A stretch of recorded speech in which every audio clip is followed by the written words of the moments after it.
Let them in. All right. Good evening, future diplomats. For those who are joining, my name is Travis. If I have not had a chance to meet you just yet, here lately I've been taking a little time to connect with everyone individually in the inbox, just because I don't want to lose the flair of what we used to have, which is 5 to 10 to 20 people in there, and we all connected. So I've been trying to connect with at least 100 people a week, so which is tough. This meeting is being recorded, but it's only for private view in the chat and also via email, but not publicly on YouTube. So if you're here today, thank you. If you are not here today, then this video is for you. I'm going to share my screen.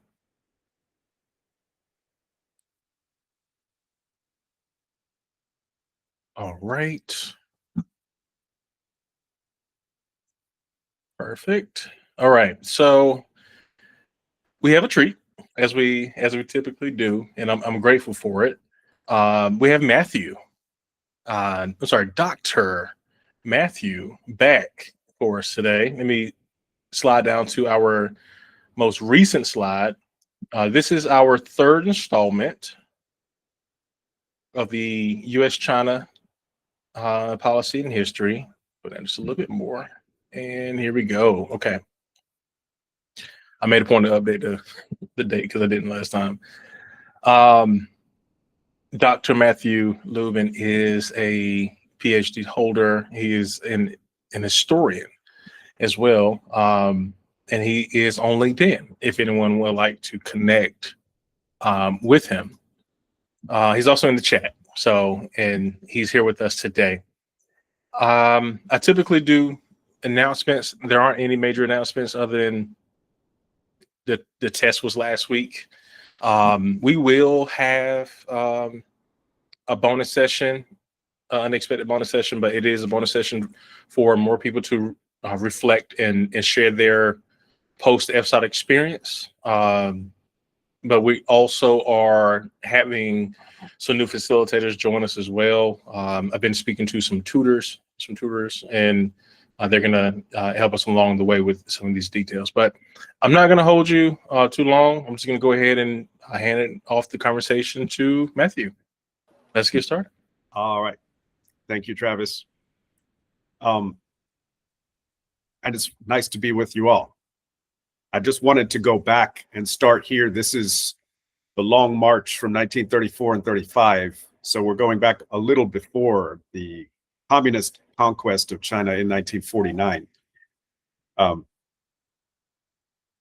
it's maybe the most complete map of China that I'll show at any point in these 3 mini lectures. So it's good to drink it in a little bit, I think, and get a sense of who is from where. You really get the sense that the predominant group of really prominent Chinese politicians, no matter whether of the left, right, or center in the early 20th century, almost all came from the south. So Mao Zedong was from Hunan province. You can at least see where that is. It's kind of south central part of China in the map. And when you read about the Long March, what seems to me becomes clear is that in addition to information about what then takes place in the 1940s and then had taken place earlier, right up until the last moment, the triumph of the communists was very, very far from inevitable. I don't think people saw it as inevitable. You could argue that, as with Russia circa 1917, people had anticipated a lot of kind of social unrest and explosions, but the specific way in which this would manifest itself and the triumph of Mao Zedong just was not up until 1948-9, just in the last year or so before the Communist Party takes power, at all seen to be a strong possibility. So if you just look at the raw numbers, in the case of the Long March, this is the march of the headquarters of the communist forces from the south up into a new headquarters in Yan'an in Shanxi province, much further north. Supposedly, granted that it's difficult to get precise numbers, you wonder if the commanders themselves knew exactly how many men were under their command, but 85 to 100,000 men began the trip. About 8,000, if you factor in desertions and death from starvation, as well as having to fight some battles along the way, 8,000 of them actually made it to Yan'an and established a fortified headquarters. Does that sound like a force that is going to be able to take over all of China within 14 years? So, but there is a lot, I think many of us would agree, of symbolism to politics as well. And so Mao and his lieutenants like Zhou Enlai gain a lot of mystique in that they survive and are able gradually to rebuild their armies in the north. So the Long March, while materially it's a disaster for them, you could say that symbolically, both then and then in later decades, did a lot to reinforce their image. What there was no doubt of, depending on how much credit you want to give them, but there's no doubt of their commitment to their cause, whether or not we see it as, with the benefit of hindsight, good or not. And so it's, that sort of edge of not quite martyrdom, but let's say near martyrdom that they were given. I'll save that for a little later. Can we go to the next slide, please, Travis? Hey, I thought we might, oh, that's going way ahead. I can go to Africa. That's good. Oh, yeah, yeah. So just to refresh your memory, I just want to encourage us to think about exactly how the United States throughout this period was acquiring its information about China.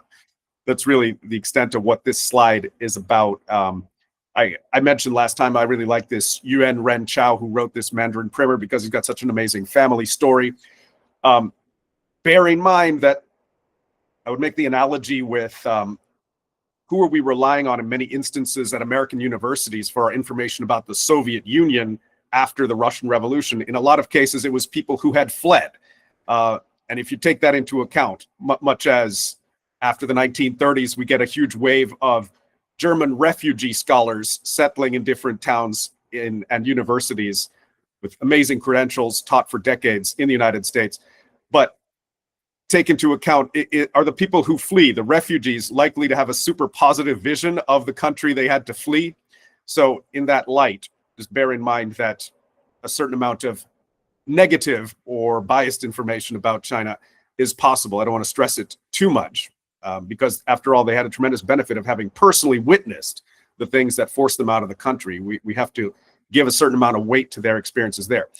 Chao himself was not a refugee, but a little later on, when people flee the warlord period and then the civil war between the communists and the nationalists and the Kuomintang, in other words, you certainly are going to get a wave of refugee scholars who bring their own biases. Again, if I may wax anecdotal, my father was taught in the 1960s by a wave of Russian refugee scholars at Harvard when he did a degree that involved the study of Russian literature. So they especially included a lot of so-called white Russians who were opposed to the communists, and therefore their families had been forced out of Soviet Russia. So, of course, their views of the USSR were not too rosy. You can imagine a similar dynamic at play with China. And in fact, also people have studied what regions the predominant number of Chinese came from. You can make an analogy, let's say, with the Italian immigrant communities to the US, where it's notorious that the vast majority of Italians in those early waves in the very late 19th, early 20th centuries came from the south of Italy, disproportionately Sicily, but certainly not equal numbers south and north. Similarly, for a long time, Cantonese was the dominant language among Chinese immigrants to the US because they came from the southern Cantonese-speaking regions predominantly. All of these nuances and distinctions, I think, matter. I was just getting into, mention of Confucianism here because curious thing is the US is ramping up its kind of interest in and instruction in things like Confucius's Analects and a certain fascination with that. Even at the same time as China is actually drawing down Confucianism and its dominant role in education, which was phased out pretty rapidly in the first few decades of the 20th century. More recently, I'm reading that Confucianism there are a new set of Confucian academies that have been largely private schools that are springing up in China as people sort of try and come back and re-embrace a tradition that was disrupted after 1949. Can we go to the next, please? Yeah, I mean, the reason I prepared this slide was basically let's try collectively to understand why we think it is that China kind of went commie in the rhetoric of the time, why the communists were able to triumph, and why, much as the US wanted to avoid that, they ended up, to an extent, the US arguably was too fixated on Europe and the communist threat there and just was unable to do enough. I did mention briefly last time that Roosevelt and Truman, during their administrations, contributed a lot in aid to the Chinese government, to the nationalists. At first, largely directed against the Japanese. Since China does border against India, and Roosevelt actually was somewhat suspicious of British intentions, you could argue this is also something of public relations to ensure that British India didn't try to expand any further east into Chinese territories through the Himalayas. But if you look at this, I mentioned that China has still about 5.5 million men under arms in 1949. We're talking in other words, at the time when the US was quite exhausted from the Second World War, and public pressure was certainly all in favor of drawing down the size of the military and military expenditures. You don't have a lot of, it was unrealistic for the US to deploy vast forces to China, certainly to try and rescue the nationalist regime. Also, the general political circumstances. Now, why do I mention decolonization? Because it's certainly not really the case that either of the two main parties in China, the nationalists or the communists, were the party of imperialists. But in particular, since Mao and the Chinese Communist Party used the rhetoric of anti-imperialism, this gained for them a lot of sympathy in a lot of the world. And so if the US was to become viewed as siding with imperialist powers, mostly Britain and France, that could really come back to hurt them. You see India gaining independence in this period. You're going to see France gradually being forced out of Indochina, the Dutch being forced out of the Dutch East Indies, which becomes Indonesia, and so forth. The US is not really perceived as a threat by any large number of Chinese, which might explain why, especially in around Chiang Kai-shek's political circles, around the nationalists, in other words, there's a lot of pro-American views. But for all the aid that I mentioned that the US gives to China, a tremendous amount of it seems to make its way into the pockets of high-up nationalists and their families, and never to uplifting the peasant masses of China. So this is perceived, and it's a big reason why the communists' increase in popularity is the sheer level and scale of corruption that is perceived among the nationalists. I mentioned this paper called the so-called China White Paper, under the name of Dean Acheson. There's a great website for all kinds of books and documents going back to at least the 16th century, but to the present, called Hathi Trust, and the text is available there. This document, I say under the name of, because it reminds me of something like George Washington's famous farewell address, where, yes, it's called Washington's farewell address by historians, but it's actually written by Madison and Alexander Hamilton. And Washington just signs off on it. They show it to him, say, is it okay if we publish this under your name? We think it accurately reflects the general tenor of your political thought.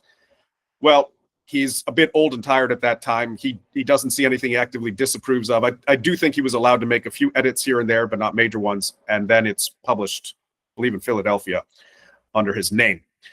Similarly, Acheson had a lot of aides who contributed to writing the so-called China White Paper.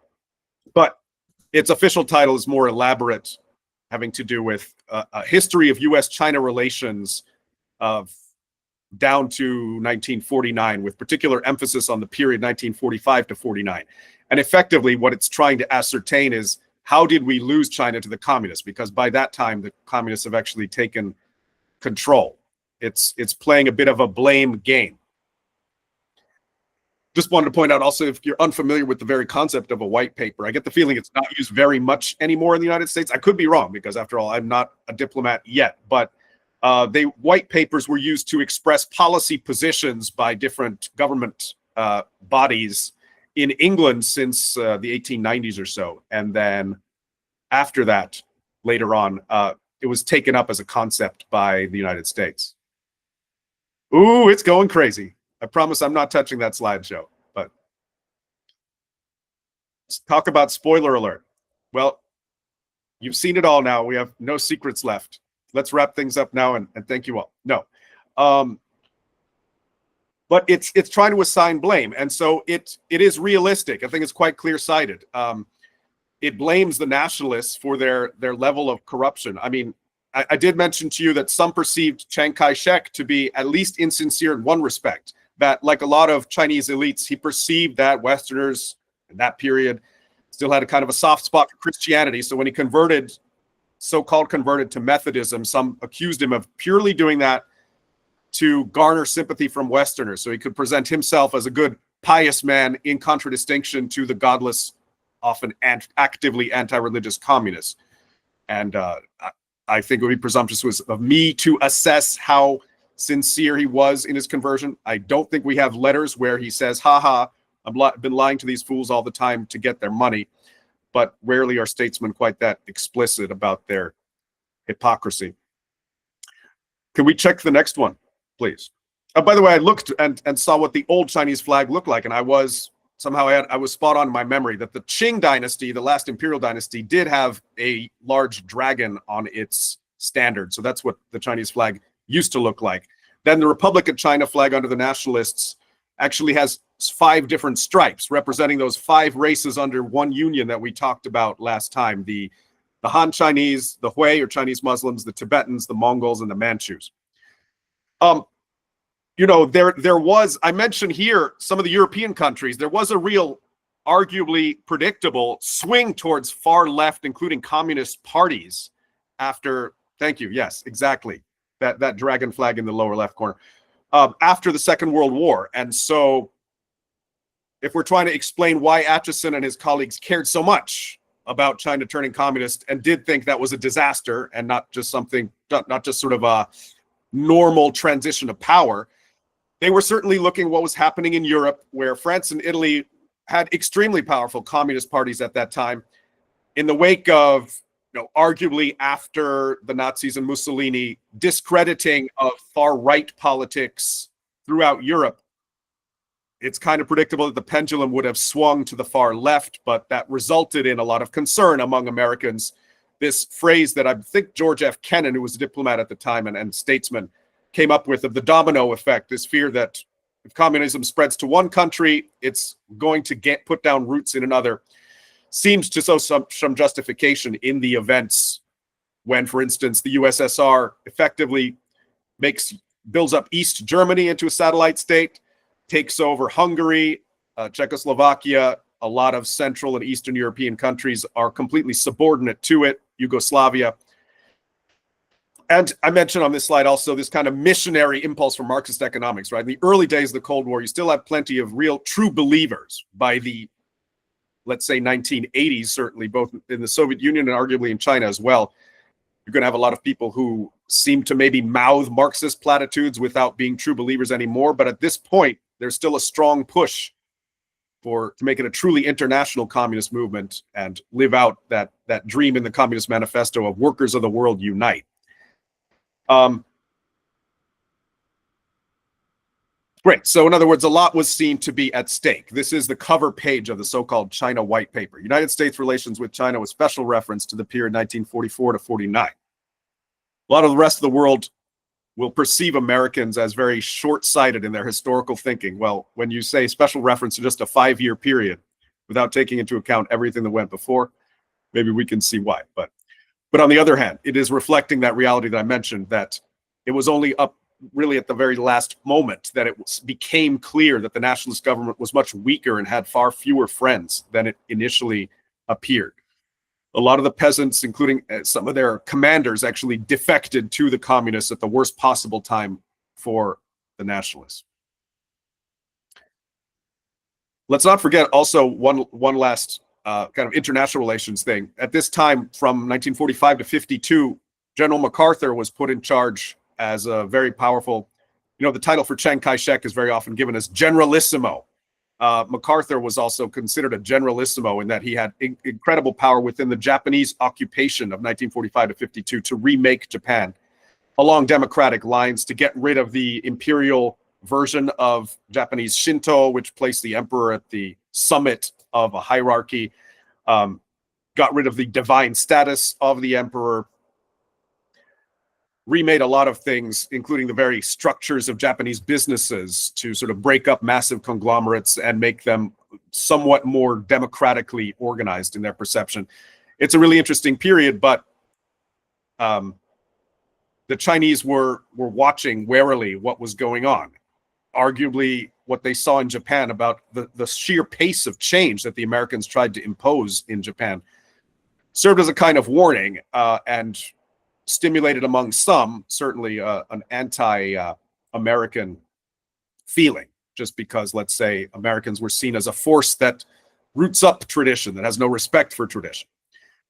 Even left-wingers in China essentially have, let us say, at this period, more of a respect for certain kinds of tradition than their American counterparts. And of course, there is that long-standing xenophobia going back, well, centuries really, but certainly evident in China's own politics.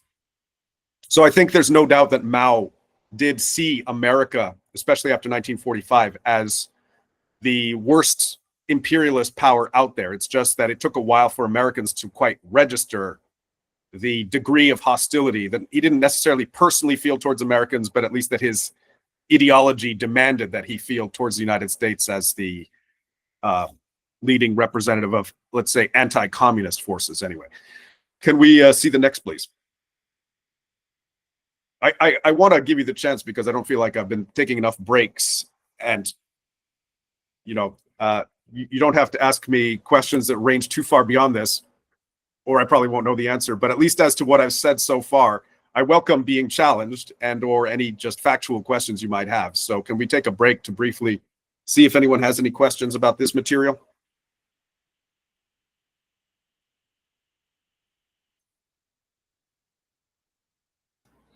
If you have any questions, you can put them in the chat, or you can just come off mute. And I feel like it's a good number of us, so we can, speak. I see some thumbs up. So Matthew, I have a question, but it's I don't want to skip ahead. I think I might be skipping ahead, so I'll reserve it until later. It's about the Sino-Soviet split. So I think I'll just wait till we get there. Okay, I might have said everything that I know about the Sino-Soviet split last time, but sure, I'll try my best when it come to 1960 or so. But I did look, by the way, back at something we discussed last time, which was just that multiple choice question about whether China and the Soviet Union can be said to be allies after the communist takeover. So I looked into it more. Almost immediately upon the Mao's takeover of the government and institution of the Chinese Communist Party as the ruling party, he sends ambassadors to Moscow and they sign a treaty of mutual aid. So I would say that's fairly conclusive. I mean, clearly he's thinking about it. He's a little bit like most statesmen of any heft, I guess, or thought, conflicted, because they're specifically Chinese roots to what he wanted to accomplish. To that extent, you can see him as a nationalist. He doesn't want to be seen as being bullied and kicked around by the Soviet Union's Communist Party, which he could see happening to some of those Eastern European countries already. But a treaty on something like equal terms, he was all in favor of. And since Russia and China share a massive border, it definitely makes sense that you want a friend to your north. They've got kind of Mongolia in between. Mongolia was small enough that it absolutely posed no threat to either one of them. Was the Chinese Communist Party, sorry, we have a question in the chat, elected, or did it militarily defeat the KMT? It was not election. It wasn't a situation like will happen with some other communist regimes and, for instance, National Socialist regimes, where they're elected into power and then get rid of the opposition. No, it does militarily defeat the KMT because despite all odds and despite being reduced to tiny numbers in 1934-35 after the Long March, the communists, because they had formed a united front against the Japanese with the nationalists during the Second World War, or sometimes referred to in China as the Sino-Japanese War, they actually had rebuilt their armies to, well over a couple million by the mid to late 1940s. And so they actually are, through process of attrition and poor command on the part of the nationalist armies, able to militarily force the KMT out. It's really kind of helpful, I think, to get a general sense of the technological level that they're operating around. No one has nuclear weapons yet, and there's regionally a lot of different reasons that could compel commanders to side with one or the other. A lot don't love being forced to choose between the nationalists and communists and would love to just kind of maintain the status quo. But eventually, yes, the KMT is kicked off. They see their best bet as Taiwan. There were some other islands like Hainan Island where they could have sought refuge, but we have to deal with history as it happened. And it so happened they chose a relatively small island to pack into, which was Taiwan, with some thought for at least a few years of attempting a reconquest of China. But that quickly became unrealistic. And I guess the disparity in power has only progressed with the decades, to the point that it's been many decades since anyone in Taiwan realistically thought about being able to conquer the People's Republic. Let's put it mildly now. The disparity in power is tremendous, and it's largely because of the US, Japan, and Australia that Taiwan has not already been taken over. I don't think that's particularly controversial to say. Great questions in the chat. And Murray asked, to explain what a white paper was again. So I did just share a definition of it, and I feel like it was very, close to what you shared as well. But yeah, great questions. Matthew, I do have one more question related to this time period. So the British are still in control of Hong Kong at this point. Is that right? And they don't do the handover until was it 97 or so? So how the do Japanese had briefly taken it during the war. Right. But in the post-war period, the British, they reasserted control, I think. So how are they able to swing that? If how are they able to keep control of Hong Kong if the communists had united all of China? Did they make a deal with the Communist Party, or did they just maintain military control? Yeah, I mean, it's an interesting question, because there's no doubt that communist rhetoric and their, I think, genuine beliefs were strongly against imperialism. But I guess it's always a question of any communist movement had to make certain types of imperialism the priorities, I guess. And let's just say the British in 1945 were very clearly nothing like Japanese level of aggression circa 1937. So they were not deemed such an immediate threat. And here's another factor as well. For the sake of kind of the international perception of China, its leading statesmen, even in the CCP, didn't want to do things to disrupt trade unduly, because China was an extremely poor country, and anything that would do that could only be detrimental to their base of power and their standing. So Hong Kong was an absolute trade entrepot, not on the scale that it is now, but to continue to respect the treaty that they had signed, the 99-year lease of Hong Kong Island and I think Kowloon in 1898 with the British would just show the rest of the world that foreigners could still feel comfortable trading there. There must exist, I can say with complete confidence, a vast literature on how Hong Kong maintained its colonial status during that period. And remember, there are a few other outlets like India, oddly enough, not quite at the level of China. It's never as far left, I mean, but it too had a lot of anti-imperial rhetoric after independence in 1948. But a few French and even Portuguese outposts, Goa, for example, remain even after the British leave in French and Portuguese hands. And it's only over the 50s and 60s that gradually all of these enclaves revert to, if you want to put it that way, Indian control. Yeah, so your question, by the way, could also be asked of Macau. How on earth do the Portuguese maintain control of a prosperous emporium in Macau? And I don't think it's because China, the Communist Party seriously thought that the Portuguese and the Portuguese and British were so strong that they would, come and smash the Chinese if they tried to take them over by force. I think it's more to do with concern for public perception. Mao was, I think, lucky to have a much more diplomatically savvy and polished person. This is my judgment. I would love to have Jasmine here to ask her opinion as his right man, and that's Zhou Enlai, who's going to be his first so-called premier and the first foreign minister of China. And as foreign minister, he's going to help when we get to the 60s in China's expansion into socialist parts of Africa and so on. But Zhou is just much more concerned, I think, than Mao ever was with the international perception of China. Okay, I don't want to belabor the point, but you get it. This is a weird slide, by the way, because it does show a President Roosevelt, but not the President Roosevelt we were actually talking about in 1937. This is his distant cousin, Theodore. But I realized Theodore did come up earlier when we were talking about the open door policy. So he's relevant just for a slightly earlier period. Wait, there was more than one Roosevelt? What do you mean? Yeah. Franklin Delano, and then his Franklin in the 30s and 40s, and then Theodore Roosevelt was president way back in the early 20th century, the so-called Bull Moose Party. And yeah, Theodore's the guy. I think he took over after McKinley was assassinated in 1901. Am I right about that? So, and then he serves from 01 to 09. I will, thank you. I will go note that. There's also one more question from Kevin. It says, relevant to mention what's going on in the Korean Peninsula at this time? Yes, it is relevant, and we have a slide or two about it. So let's move on to the next, please. All right, copy that. Big stick. Roosevelt to Truman.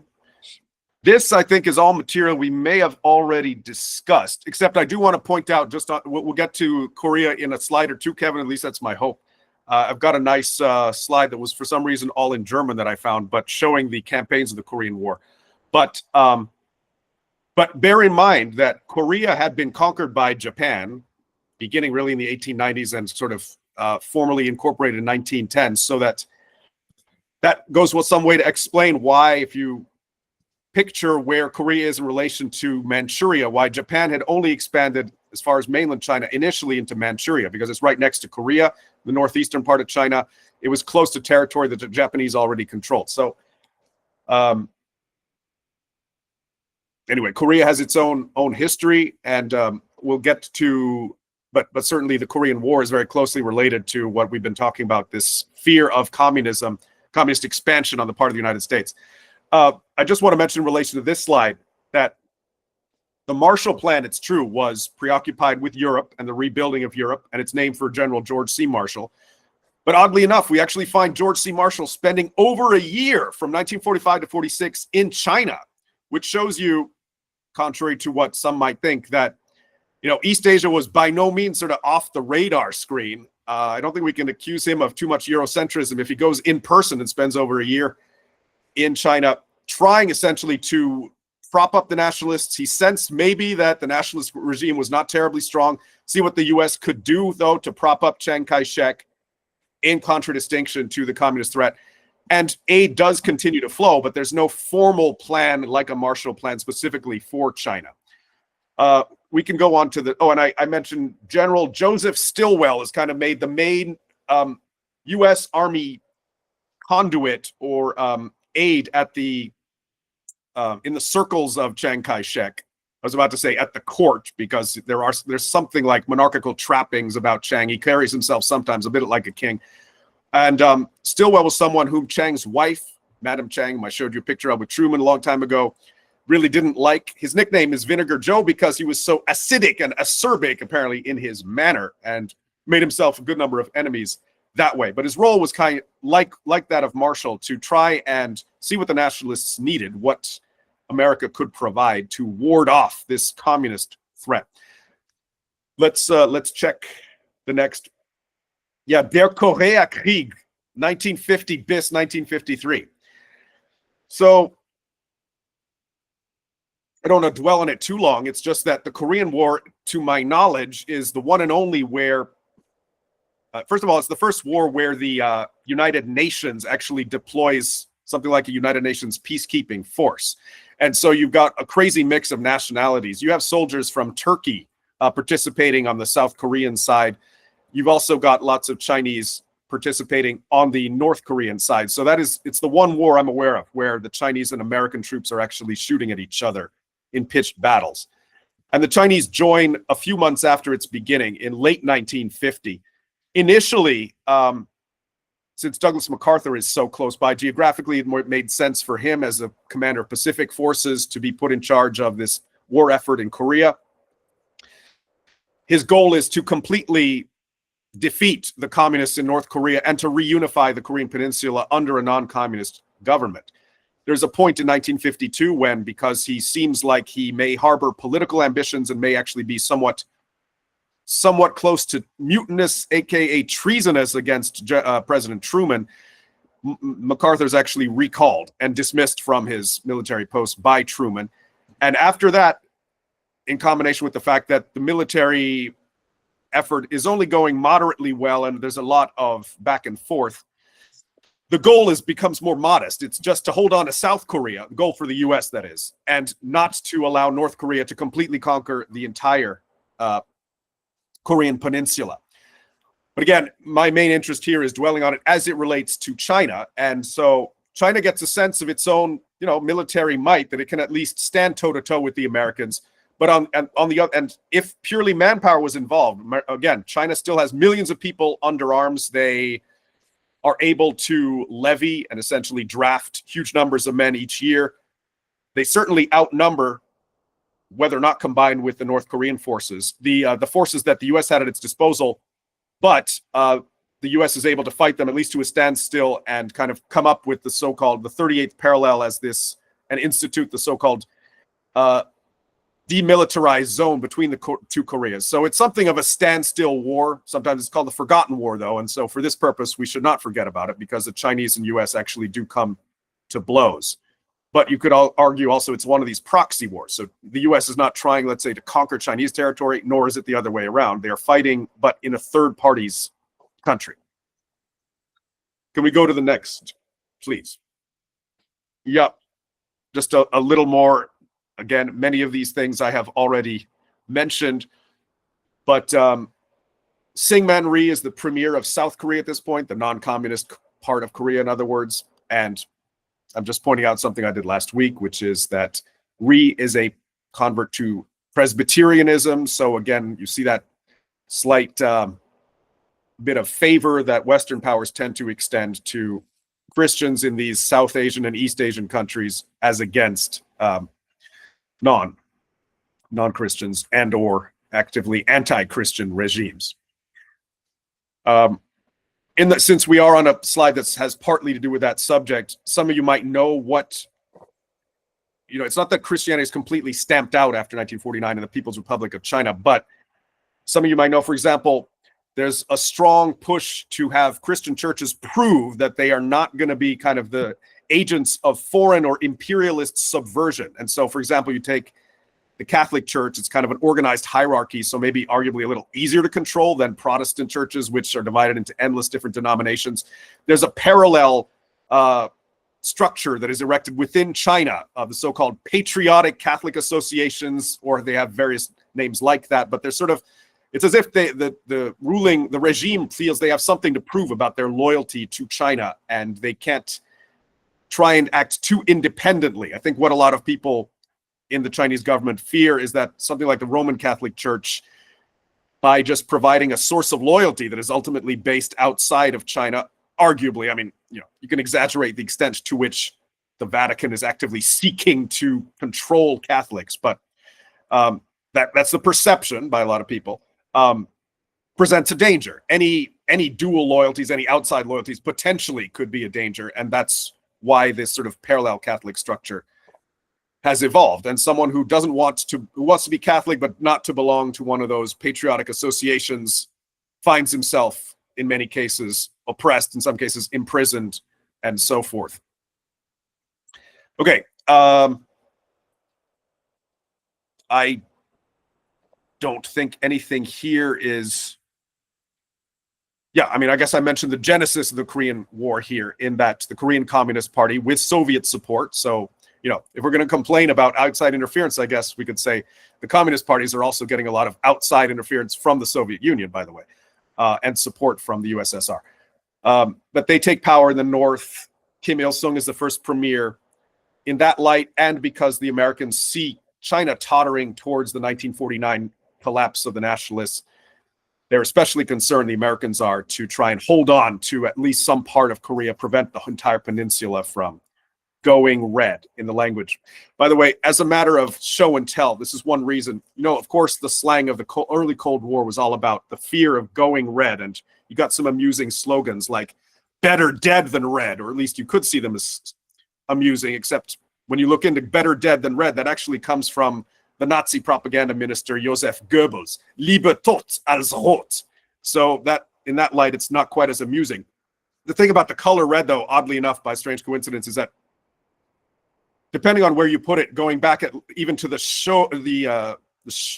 Han and Zhou dynasties, so 1000 BC, red was a kind of high up color for the royal dynasties of the time, and certainly by the Tang dynasty, so we're talking 7th century AD, red has become associated with good luck. Specifically, these are some little cards I acquired earlier this year in China, where parents for birthdays might put some money in here and present it as a birthday gift. But the color red, long before its association with communism, was already an auspicious and a felicitous kind of a color in its associations for China.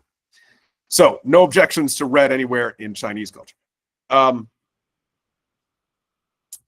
Yeah, Kevin, let me just look at what you said. According to some Chinese historic scholars, Korean War was a time China-USSR division mistrust initially occurs. Stalin and Mao apparently had some different thoughts. For sure, I mean, yeah. It's hard to imagine that Stalin got along great or didn't have any kind of disagreements with almost anyone in any other country. There are periods where he's going to get along with different people differently. I guess it's just a question of to what extent was the disagreement. I would still argue, at least up until 1960, that the USSR and China are fairly closely aligned compared with the rest of the world and non-communist countries. So it's a question of degree. But when we go to the next one.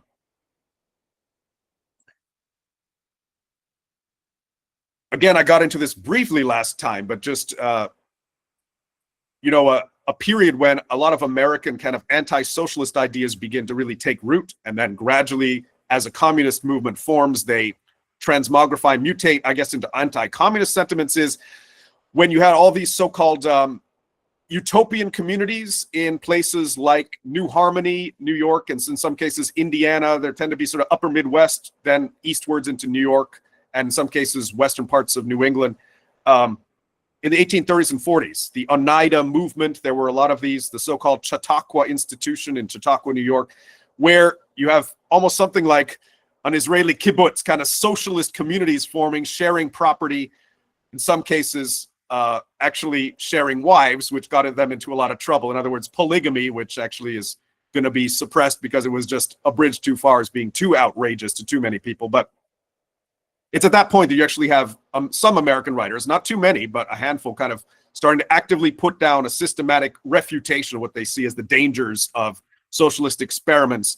You've also got a lot of Europeans, Fourier and Owen and so forth, Proudhon, who are pushing these socialist ideas. So they actually have kind of writings they can look at and specifically try to refute point by point. But that's when it starts. And then the reason why this slide mentions the Great Railroad Strike and the Haymarket Riots is just labor is gradually, in the late 19th century, beginning to become more organized. And the concept of unions is beginning to take hold, certainly much more in the North and Midwest. Notoriously, the American South has been very anti-union for a very long time in its legislation, its predominant, I guess, culture. But there are some places where labor begins to be organized, and that does seem to threaten some people. Let's go to the next. I got a nice pop quiz here. If we want to briefly go over it, you can put the answers in the chat just for, variety's sake. The year that the Chinese Communist Party was founded in Shanghai was A, 1888, B, 1905, C, 1921, D, 1939. It's a test. I haven't mentioned it today, but this is going back to last week.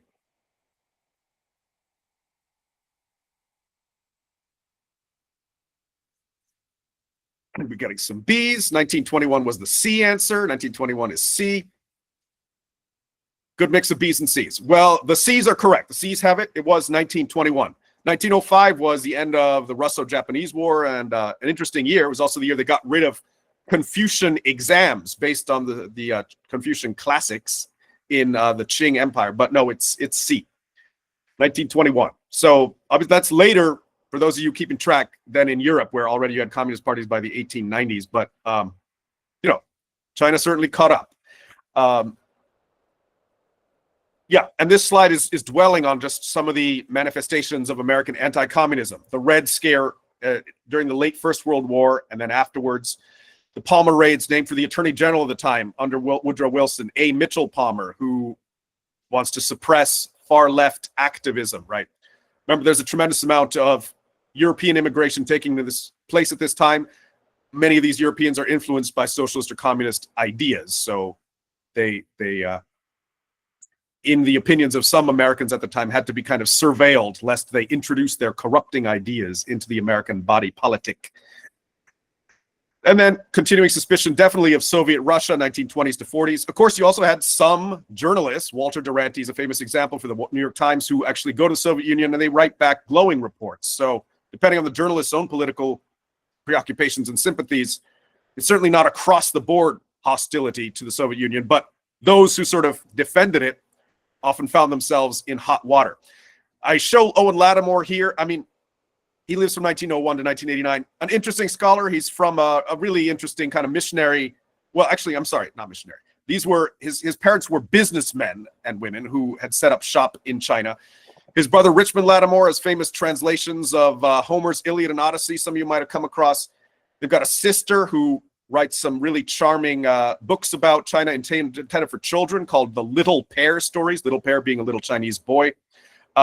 Lattimore family is just a really fascinating family, but Owen Lattimore is one of these people who, in a strongly anti-communist period in the US, despite his having already written many nuanced historical accounts of Chinese sociology, famously in 1940, he publishes something called Inner Asian Frontiers of China, which is just looking at something I mentioned last time, the relationship between steppe peoples like the Mongols, who come off of, are largely on horseback and largely nomadic. They move around to seek pastures to feed their flocks and so on, in contrast with the settled agricultural peoples of especially southern China, and that relationship that seemed to exist and explains a lot of Chinese dynastic change over the centuries. It was a similar dynamic that had brought the Manchus into power, the last dynasty of China in 1644. They had come out of, there's a reason why Manchuria is called Manchuria. It's because it was inhabited by Manchus in that northern part of China, and they had come out as another steppe people, crossing the Great Wall and conquering the more settled agricultural people further to the south. So Owen Lattimore studies this. I think he certainly speaks with communist Chinese. He also speaks with a lot of people across the Chinese political spectrum, is a very sociable fellow. But in the period of McCarthyism and strong anti-communism, he comes under suspicion as a possible communist sympathizer, and McCarthy actually accuses him of that. So he gets very much, especially after 1949, on the outs, and had been one of those China hands to whom the U.S. government really turned for sources as a source of advice about China, but he falls under such a cloud that he never quite recovers there. I don't myself see any written evidence that Lattimore was actually a communist or even a sympathizer. There are some more likely people you could point to. Like there's someone very close to Franklin D. Roosevelt named Harry Hopkins, who genuinely does seem to have admired the Soviet Union and possibly was a communist himself. But Lattimore, no. And so, he's a case of tarring communism, I think, with just too broad a brushstroke, or tarring anyone who seemed remotely to say anything positive about China under the communists with just too broad a brush.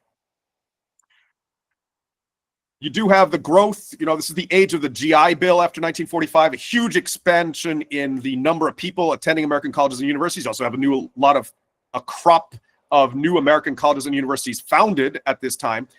And the growth of, as I mentioned at the bottom of the slide, area studies. So that included especially, the impetus for so-called area studies was, we need to know more about the rest of the world. Maybe if we had had a larger number of people conversant with China and Russia beforehand, we could have avoided some of the horrors of the communist takeover in these areas. And so it's absolutely crucial for America's interests that we cultivate a new generation that's going to have many more people knowing about these areas. So the U.S. government actually surprised a good number of grants and scholarships to encourage the study of China and Russia and those areas in more depth, the areas that were deemed of great strategic interest to the U.S. Can we go to the next one, please? I think this is really interesting distinguishing of periods. Travis, can you briefly check the next slide? I just want to see if it has the photos of these two scholars. Yeah, the first one here on the left, this is Harold Isaacs. So he came up with a periodization of the U.S.-China relationship. Sure, these are inevitably going to be a little bit simplistic. I admit that, but he gives us some food for thought. He wrote this in a book of 1955, which was actually both about American perceptions of China and also of India. Already he's kind of recognizing these are the two Asian behemoths that we're going to have to reckon with in coming decades. And then Jonathan Spence on the right, who actually modifies Isaacs, brought him a little more up to date, because Spence only died a few years ago. Isaacs died many decades ago now. Can we go back now to the previous slide? So Isaac says, respect in the 18th century when we're just trading for tea and silks and we're trading our nice scrim shandy and all the other kind of carvings of ivory that American sailors were trading at a very basic level in the 18th century. Contempt for 1840 and 1905, the point being when China was defeated by the British in the Opium Wars, showed itself to have a very weak military, that sort of led Americans to not have a very high opinion of Chinese strength and kind of consider it decadent. And it was, for better or for worse, the 19th century is a period when your military success is kind of deemed to be a referendum, an index of how successful you are overall as a civilization. I don't mean to suggest that's completely false, 100% false, but you could say the association in the age of Darwin and what comes to be called social Darwinism was rather more extreme of those two things in the 19th century. And then that ending in 1905, well, the Chinese do actually defeat the Japanese, and they sort of show signs of reforming. So 1905 to 37, sort of benevolence, as also America successfully imposes kind of an open door policy and is allowed to trade in Canton at least, and Shanghai as well. So 1905 to 37, benevolence. Admiration, the reason why 37 is the date there is because China's actually able to not just crumble in the face of a massive Japanese onslaught, but successfully fights back. Also, the nationalists and the CCP have enough presence of mind to put aside their differences while Japan is the greater threat and successfully fight off the Japanese. So 37 to 44, since also Japan is perceived as a threat by the U.S., everyone is on board with that. The U.S. admire the Chinese anti-Japanese war. Disenchantment from 44 to 49 because Chiang Kai-shek starts to show his own flaws, his warts. His regime shows itself to be very corrupt and not very effective, and certainly not very broad-based in the sense of commanding a lot of loyalty by the 90% plus of the Chinese population that are poor peasants at that time.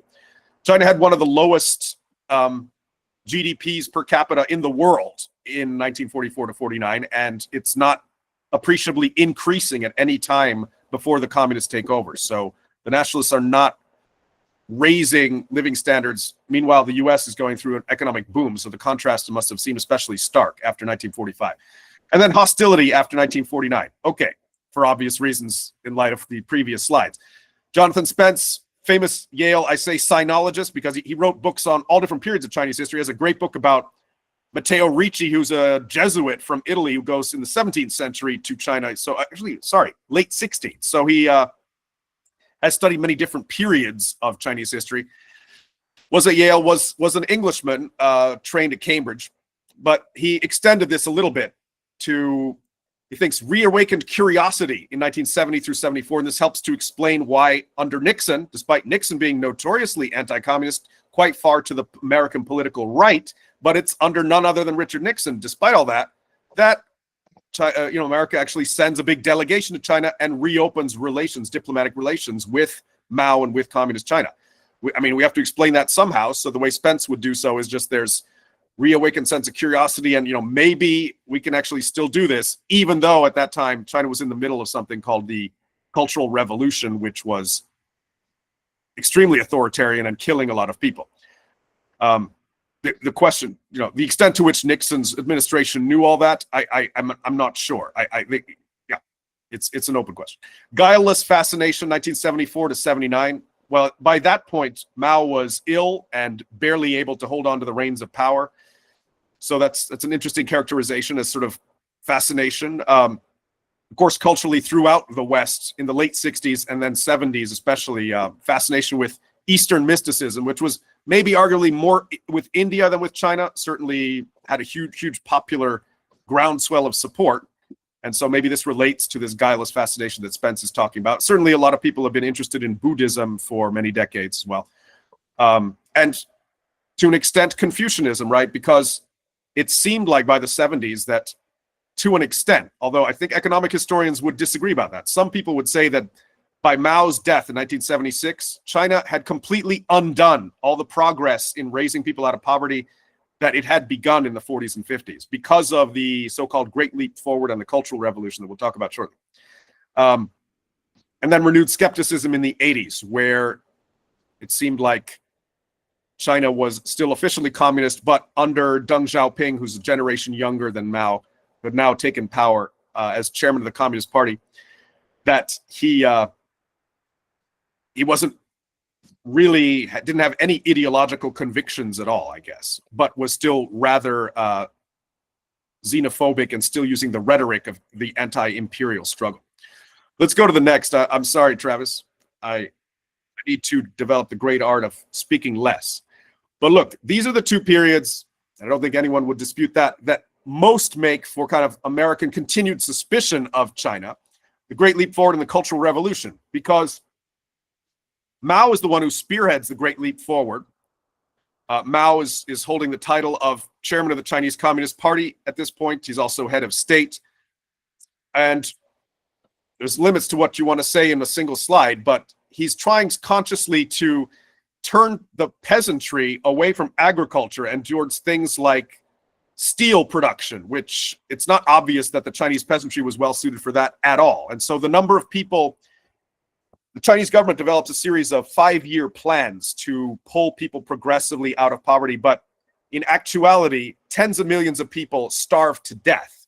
And his economic plans are so badly conceived that to this day, I mean, you can safely belong to the Chinese Communist Party's inner circles today and still criticize the Great Leap Forward and Cultural Revolution. That's the point that they've reached, is not too many people are actively defending these things. What they prefer to do, as far as I can tell, within the People's Republic education system is just not discuss these things. And I've been told, in fact, that at no high school anywhere in the People's Republic, in mainland China, are you going to hear anything about these two periods, the Great Leap Forward and the Cultural Revolution. I had to, in other words, haltingly and with great trepidation, lest I say something to get me in trouble, try and explain these two periods to my Chinese students earlier this year. You see, I didn't feel I could avoid them altogether because the nature of the course was China in the world. And we were getting we were getting to the late 20th century. But they did confirm to me, various Chinese students in my class, that no, we've never heard anything about these in high school. And sure, I don't want to sound naive. I mean, would they tell me if they had, in other words, maybe they were exaggerating somewhat. Some of them also could have done some reading on their own. Some of them had also traveled abroad at different periods. I don't know to what extent to believe them straight across the board, but still pretty telling that was even a statement that they would make. No, we haven't even heard of this. 15 to 55 million. I mean, and you thought the Taiping Rebellion was bad. So those who defend Mao will tend very often these days, when I see what they're arguing in various political science forums and so on, to give him a lot of credit for good intentions, yes. And I guess our judgment about him has a lot to do with whether we think good intentions maybe are enough to set aside to set against the tangible, I guess, failures of the regime. Then you have this, in some cases, no older than high school students are spearheading something called the Cultural Revolution in 66 through 76, which is a little bit comparable to the Nazis in Germany insofar as they're addicted to the idea of cultural degeneracy and getting rid, Entachtitte is the German adjective that was used at the time of the Nazis, but the Chinese had their own words to describe cultural products, books, magazines, television programs, etc., films that would potentially corrupt the populace. That's the common ground that I'm seeing. And so therefore, a hardcore of fanatics have to destroy these things lest they corrupt.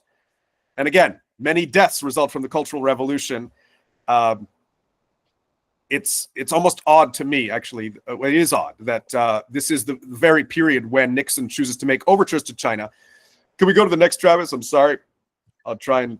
No, you're good. I want to state that I saw a movie or show called Three Body Problem on Netflix, and it actually, like, the very first few minutes of the show, of the series, starts off with that, with these kids. I mean, they were kids, and I didn't realize that. I thought it was like a dystopian thing, like they were making it up.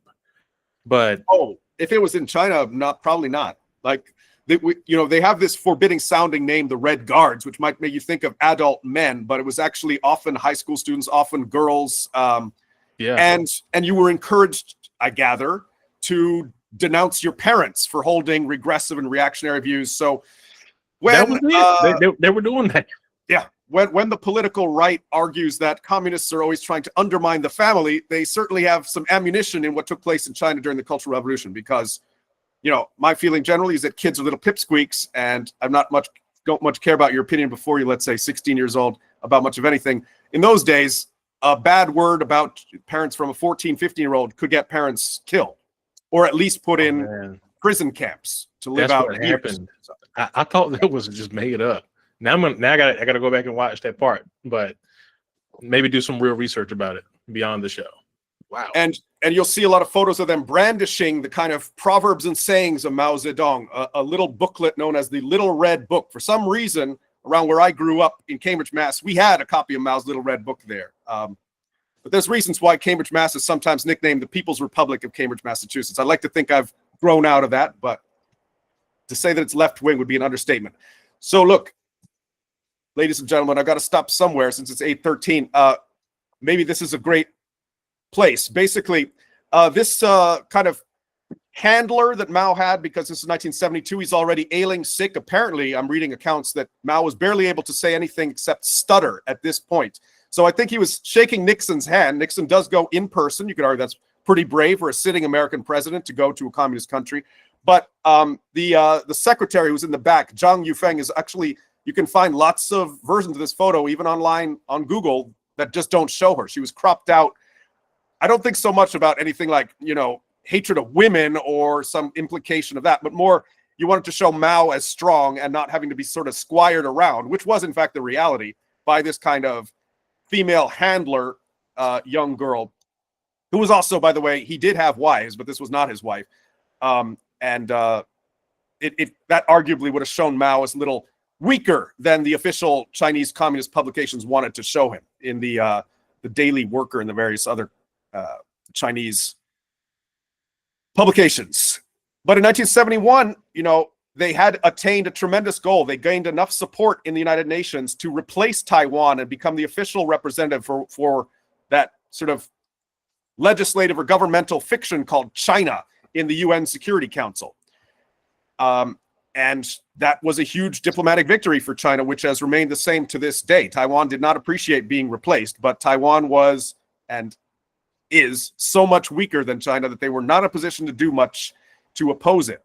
And the U.S. was not a really active supporter, but there came a point where the U.S., let's say, went along with this huge change. So I would say 1971 is a real sea change that any of us who want to join the State Department should be aware of when, of course, it is a big deal who sits on the Security Council, right? You could argue there is a hierarchy within the UN, and those who sit on the Security Council are really the inner circle. And all of us should be aware that there's a lot of protesting that this inner circle is way out of date, that it reflects the way the balance of power was in the world in 1945 and nothing to do with the way it is in 2025, because France and Britain are very small, weak countries at this point, yet they get to hog 2 seats on the Security Council.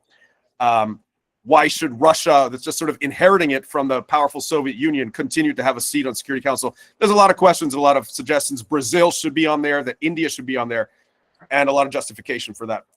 Anyway, I don't want to take past 8:15. I respect your time. Should we postpone this till next time, Travis, or should we call it a talk? Let's see exactly what's left here. Couple decades.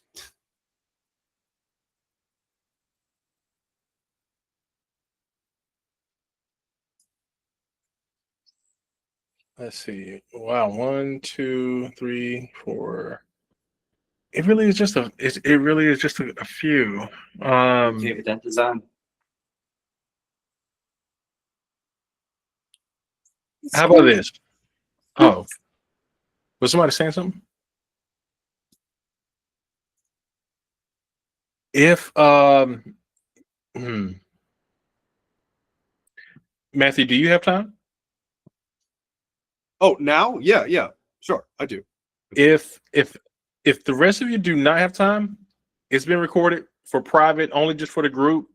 If you do have time, great. Let's keep it going because it really is just a few more slides. It is.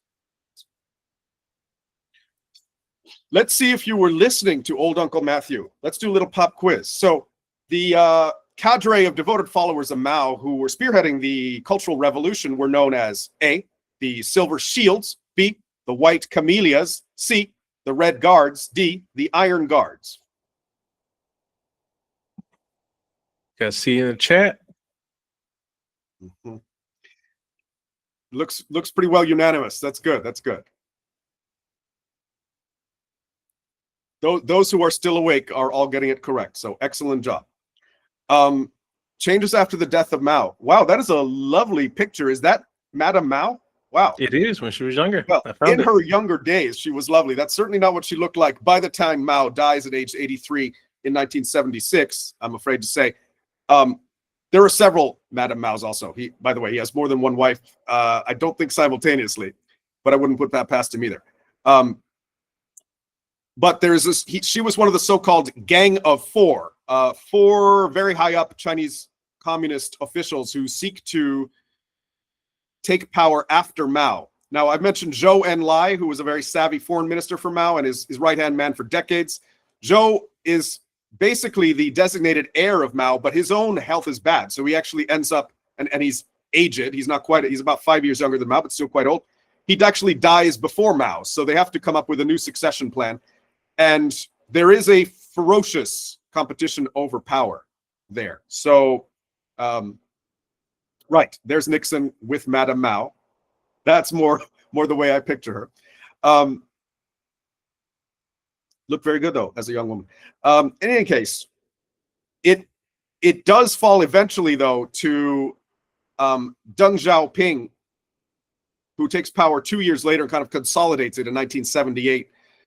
Who's about 20 years younger, 25 years younger than Mao was, to oversee what a lot of people will say is a transition to kind of market-based socialism or something like that. I mean, you do see a definite turn in the 1980s to China. Yes, the Communist Party retaining an absolute lock on political power, but at the same time, economically, more and more of a tolerance for individual enterprise. And certainly often local governments, regional governments will try to, provincial will try to kind of commandeer successful private Chinese companies. And there's a lot of emphasis on what I can put on the chat, SOEs, state-owned enterprises still, but they do at least not insist that all enterprises be completely dominated by the state. There's different degrees, I would say, of kind of state ownership and interference in a lot of companies.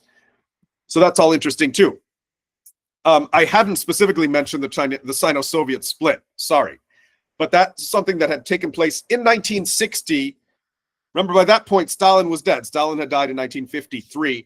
And there's just ideologically seemed to be good reason for the Chinese to go their own way. Mao was also in the middle of his so-called Great Leap Forward. I think that some people in the USSR, it was getting close to Nikita Khrushchev taking power. You had several others in between Stalin and Khrushchev in 1960, but a perception of the USSR that this is not a good idea, the Great Leap Forward. And so for those reasons alone, the sense that China is trying to do too much too quickly and is going to indeed incur mass starvation because of this, which then makes international communism look bad.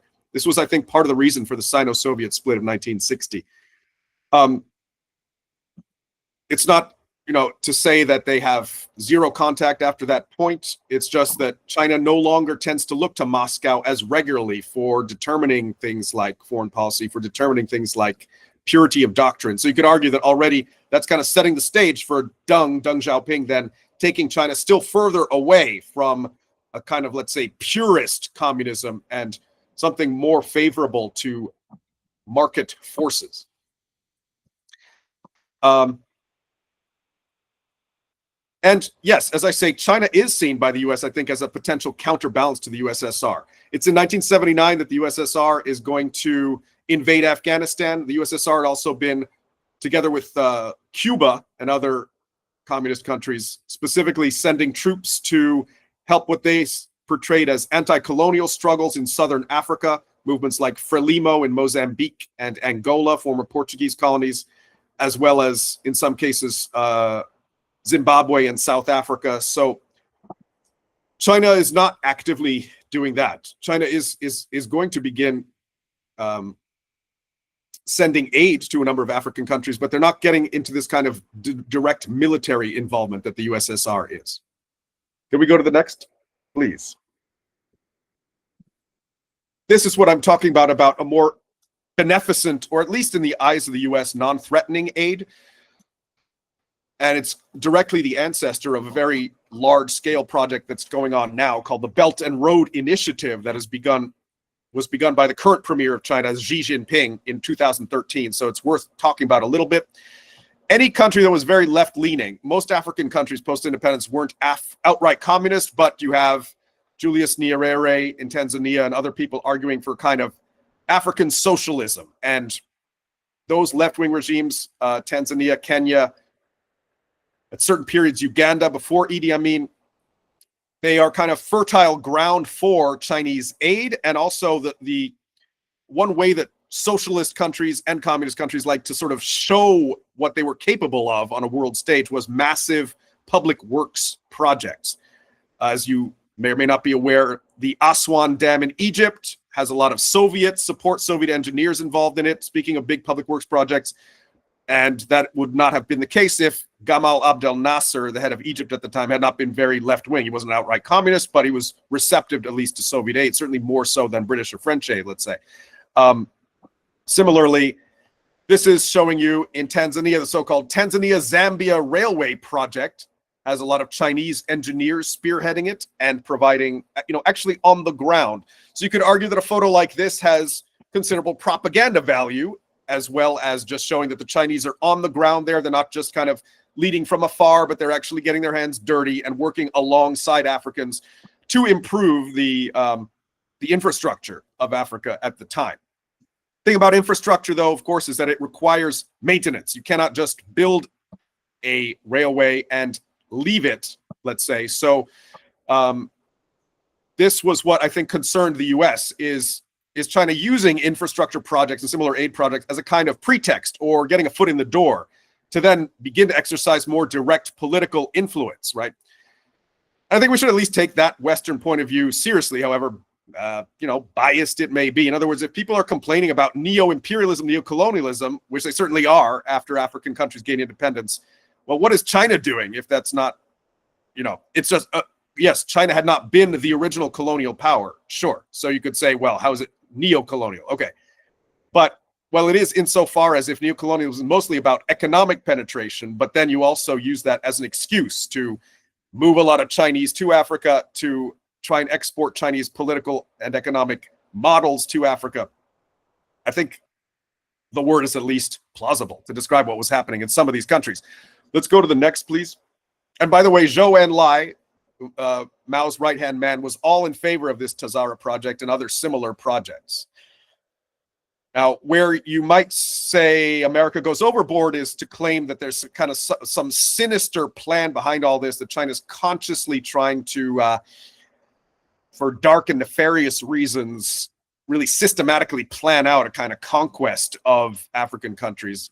I wouldn't go that far, certainly, and I think that was a kind of perception by less than well-informed Americans. But given the constraints of the time and the Cold War at the time, I can at least see why they feared such a thing.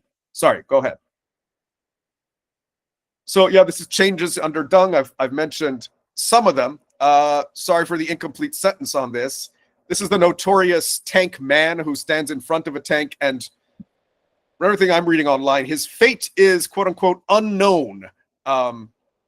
We don't actually know if he survived it, but Deng wanted to be seen as liberalizing things, but then you see, as with the late Soviet Union, that there are limits to the degree of liberalization. And so in June of 1989, in Tiananmen Square, which was had become a center for protest by various dissident factions in China, tanks roll in and a lot of people are killed, especially student protesters. So, there were still limits, and the central government wanted to make very clear that there were still limits to how far protests could go against their own rule, and that China was not about to go the way, let's say, of the East German government, and in light of, the crumbling communist governments in a lot of Eastern Europe.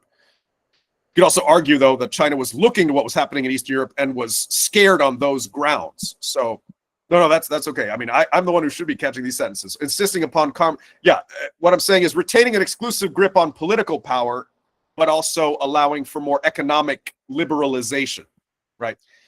And again, between 1949 and when Deng takes power, it's less than 30 years, right? So ultimately, maybe another reason why Hong Kong and Macau are able to retain their kind of liberal economic structures is because after Deng takes power, he's certainly not interested in conquering Hong Kong or Macau by force.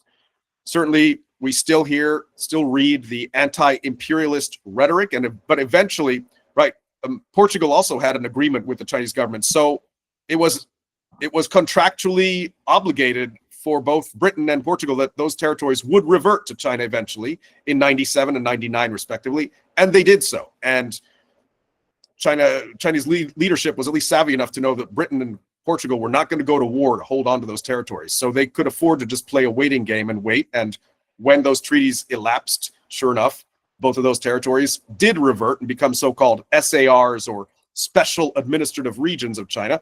And as some of you may know, it's a current flashpoint still with the US and UK that China's increasingly tried to undo the sort of Anglo free speech traditions that had grown up in Hong Kong and make it more in line with mainland Chinese lack of free speech, let us say, which has, of course, caused strong protests in Hong Kong. Can we go to the next? We're really almost there now. I guess I just want to mention, as an intermediate figure before the current Premier Xi, this Hu Jintao, who took over in 2003. There were some interim people as well in between Deng's death in 1989 and Hu, but you really see in the 2000s, under the late Bill Clinton years, for example, 2000, 2001, more and more criticism, open criticism of China for not abiding by the UN Declaration of Universal Human Rights, right? China wants to be a big cheese in the UN, then you have to at least adhere to the founding documents and principles of the United Nations, and specifically the Uyghur issue. I made a big misstatement last week. I said that the Chinese Muslims, the Hui, are the same people as the Uyghurs. They are not. They're both Muslim, but Chinese Hui are usually speaking Han Chinese. They're ethnically and linguistically totally assimilated into the Han population. It's really just the religious difference that they're Muslims. The Uyghurs are linguistically distinct. They're up in the far northwest of China. And really what they have in common with the Hui is just that they're both Muslim groups. And the Uyghurs were seen as a cheap source of labor, but also there were strong attempts to deliberately move ethnically Han Chinese populations by the hundreds of thousands into Uyghur areas to kind of flood them. And, as the political, common phrase of the 1990s was, in the Yugoslav context, ethnic cleansing. Well, the Chinese could be accused of ethnic cleansing a lot of Uyghur areas because they were deliberately trying to make them into Han Chinese areas. We could categorize this as a kind of internal imperialism if you want to. I'm not eager to let China off the hook of it somehow being impossible for Chinese to ever engage in imperialist activity. And I'm told by Chinese colleagues that that's the one thing the Chinese government will absolutely not tolerate in its kind of official versions of history, is any thought that maybe the Chinese themselves sometimes can be imperialist in some form or fashion. It's absolutely that language is verboten. Okay. 2011, to conclude this slide, is the first year that the Chinese census takers will say that a majority of the Chinese population considered to be urban dwellers. That's pretty interesting. Just to remind us of kind of that we are operating on a different time scale from, let's say, the United States. The United States, the first census, which we do every 10 years, that says that a majority of the country is urban, is 1920. So that's pretty late on. It's late, I guess, compared to the US's founding, but it's way earlier than China. I mean, 2011 is right, the blink of an eye ago, and yet a majority of the population in China was considered rural before that. So it just let's bear that in mind whenever we talk about the pace of change in China. It's a good benchmark. Can we see the next? And we're just about there. Well, this is the current premier, Xi Jinping. Not difficult to find him all over the pages of many newspapers, the Times, of course, the South China Morning Post, Foreign Affairs, or any journal that is recommended to diplomats as well. The Belt and Road Initiative is something that is his brainchild. The reason for that slightly odd name, I think, is because, well, first of all, Chinese phrases and political catchphrases rarely translate that beautifully into English. But belt, as in the idea of roads and railroads, were perceived as sort of girdling the earth like a belt. They run around it. Cecil Rhodes, the Englishman, was already using language like that, talking about his railroad from Cape to Cairo in the very late 19th century as well. So this language does have precedence, and it's kind of aid and improvement largely spearheaded by China. So again, it does have aspects of a kind of coordinated public relations campaign that the Chinese government is pushing. It's not just, however, for low-income countries. So some people will try and portray it as kind of exploiting low-income, particularly African countries. Belt and Road Initiative has continued to expand and expand. It includes about between, as I say here, 147, 150 countries. And Austria is one of these countries, not a poor country, not an African country. Barbados in the Caribbean is part of the Belt and Road Initiative. So we have to keep in mind that it's a substantial majority of all the countries on Earth, for better, for worse. But we have to reconcile with just how widespread this initiative is. Clearly, a lot of people don't feel threatened by it and don't see themselves as putting themselves under China's thumb. And or, I guess, if they do, well, they see themselves as so desperate that we're willing to do that temporarily. There's a lot of controversy about China using some of the infrastructure projects like ports and railroads as a kind of pretext to even sometimes post warships in these places. So Sri Lanka, tiny country underneath India, but they've been building something called the Hambantota Port Project with tremendous amount of Chinese aid. And ironically enough, since Hong Kong had a 99-year lease, China has actually taken out a 99-year lease on this port. But China eventually tried to move some Chinese warships of the People's Liberation Army Navy into this port. That was a bridge too far, and it turned Sri Lankan politics massively against China, because then it seems like, oh, you've had ulterior motives all along. You're using this port as a pretext to expand militarily. And I don't think it's difficult to explain that anxiety at all in light of the strength of China's military. It's mostly railroads, ports, dams, and roads, as I say here. But, well, I just think we should all be aware of this BRI. And there are many, many innumerable other issues we could talk about in the U.S.-China relationship. Rare earth minerals, which is a type of mineral that are, contribute a lot to industry. Although they're called rare earth, some of them are not actually that rare, but it's just that China dominates the production areas for them. A lot of them have very exotic names, these elements and minerals. But for the making of things like semiconductors and just innumerable other industrial uses, that is a huge issue. Yes, that's exactly the slide. Thank you, Travis. This is an aerial photo. I think it says in very tiny print there, yes, such as cobalt, exactly. And China also has its own reserves of cobalt, though. So in addition to wars over cobalt in Africa, China has its own sources and mines, and also has sought to control the world's kind of supply of it. This is just an aerial view of China's mines. Let me see what I myself wrote. Can you read that, the caption to that photograph, Travis? It's so tiny on my screen that This is a satellite image collected on November 13, 2012 of the Mayo Inguping mine, one of China's largest rare earth element mines, located near Miami, Sichuan province, China. Gotcha.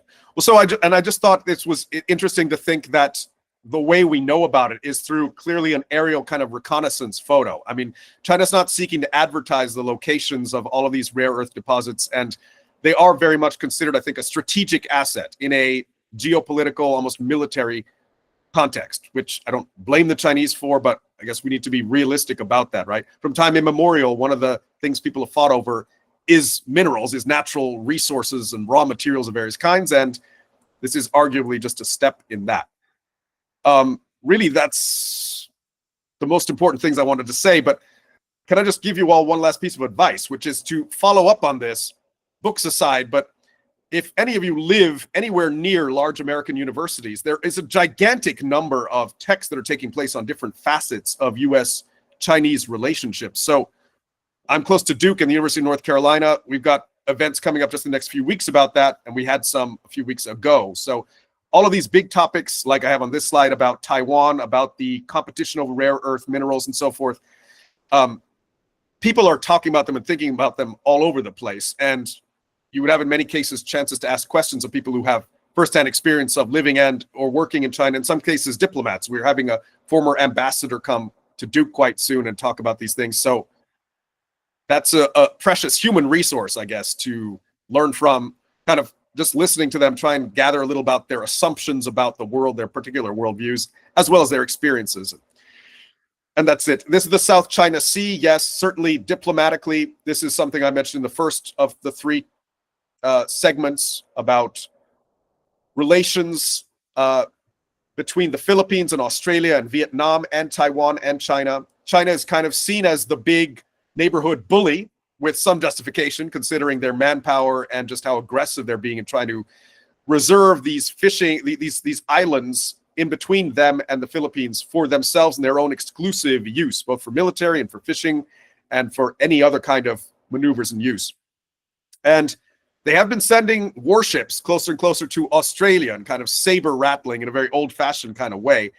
So that too doesn't exactly make them welcome for the Australians. But so when people are talking about China's increasing strength and their increasing willingness to use it, to an extent, this is most visible of all in the South China Sea. And the chain called the Spratly Islands, which is in between China and the Philippines, is especially hotly contested. I think they're named for an American who at some point, when the United States controlled the Philippines for about 40 years, I think that's the person for whom they are named. I think I have to wrap it up there, but I encourage you all to deepen your knowledge as you get the chance. I know we're all busy working stiffs of the subject, as I am trying to continue to deepen mine. This is what I think is a pretty useful bibliography, and I'm willing to send it to anybody. I've filled it out a bit more today. You see people like John King Fairbank, one of the most famous American sinologists. So that book, United States and China, 4th edition, is a pretty famous study based on a lot of time that he spent firsthand in China. Fairbank's kind of like Lattimore, except he never got in big trouble on the grounds of being too sympathetic to communism. And I can share this entire slide. I don't normally share all the slides in the group chat, but I will for this one because it is research intensive. I normally put the slides on the FSOT.com if anyone is interested there, but just because it is super heavy with references to back up the entire presentation, I will share it in the group chat. Sure. Thank you for those who are live and for those who will watch this later. If you have any thoughts, any feedback on today's session, please do email me at travis@thefsot.com. If you would like to lead a study session, please also email me at travis@thefsot.com. Next week, we're going to get into English expression. So we're going to be starting over. Technically continuing in what we've been doing. So we've been doing job knowledge, and now we're going to be touching on English expression. Now that the current FSOT window is closed, so we're just going to start from the top and dive into those places where you have already shared with me through the form what you want to work on. So we're definitely going to do that, starting with editing and proofreading, and we're going to do some group collaboration and come together and see if we can correct, what we see, just to make sure that we're able to not only improve our speed, clarity, but conciseness. If you are interested in getting free access to the FSOT.com, here's a QR code if you're not using your phone. And if you are using your phone, you can just simply email me 6-a-day free trial at the FSOT.com, or quick cheat sheet. If you just want to go to the FSOT.com and create a profile, it is free. I will automatically convert it to a 60-day trial. This group is free. It will always be free. The weekly sessions will always be free. You are not required to purchase a thing. Thank you so much for everyone who has attended, and I look forward to seeing you next week. I'm on the 7-day trial currently. It will be converted if it hasn't already. I did convert a lot of people today, but everyone have a great night. And if you have any more questions, definitely feel free to stay on a few more minutes. After that, I'm going to go grab some dinner. Everyone have a good night. Thank you, Matthew. I see a lot of thank yous in the chat. Thank you. Thanks all.